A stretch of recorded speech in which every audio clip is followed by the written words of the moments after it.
Well, this all started toward the end of last year when a Louisiana family sued D.R. Horton. They took them to court over alleged construction problems, which included mold and other issues. I'm joined with Mr. Lance Unglesby, who is one of the attorneys who will be giving residents more information who have been battling those similar issues. And now that we know that this is entered into public court, how does that open the doors for residents? Well, for 19 years, we've uncovered that D.R. Horton has been building homes in Louisiana that can't sustain our humid climate.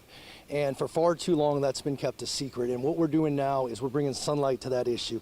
Residents in Louisiana deserve to live in a home with high quality indoor air, and that's not happening. And as a result of that, there's mold growth, the humidity creates the mold, and the mold creates harm. The mold is creating harm in children, the mold is creating harm in adults, and what we've uncovered is sometimes you can't even see the mold, but yet when we do our testing, the levels are astronomically higher than what they should be, and as a result, we're seeing a lot of asthma, we're seeing a lot of eczema, we're seeing a lot of skin rashes, and it's time that we bring sunlight to this so that the public and for these homeowners to know that they're not alone, because what we've seen is D.R. Horton downplaying it.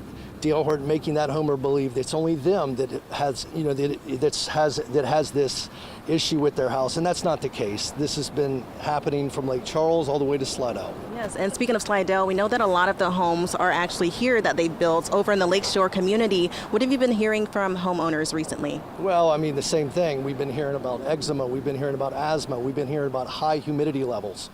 These homes in Louisiana, they're not supposed to get over 60% indoor relative humidity.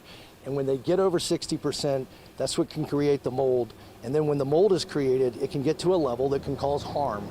And so what these homeowners are experiencing is high humidity readings over and over again in the spring and the summer and the autumn. And they're seeing, their kids getting sick. There's kids suffering from skin rashes.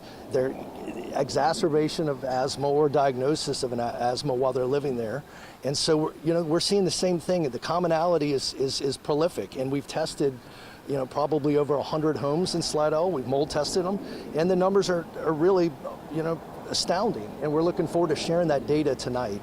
Thank you so much. And more of that information, as he said, will be shared tonight. The meeting starts here at the Living Word International at 6 p.m. There will be several speakers speaking about it, residents who will be sharing their concerns. For now, that is what we have in Slidell. Sonata McCall, WWL Louisiana.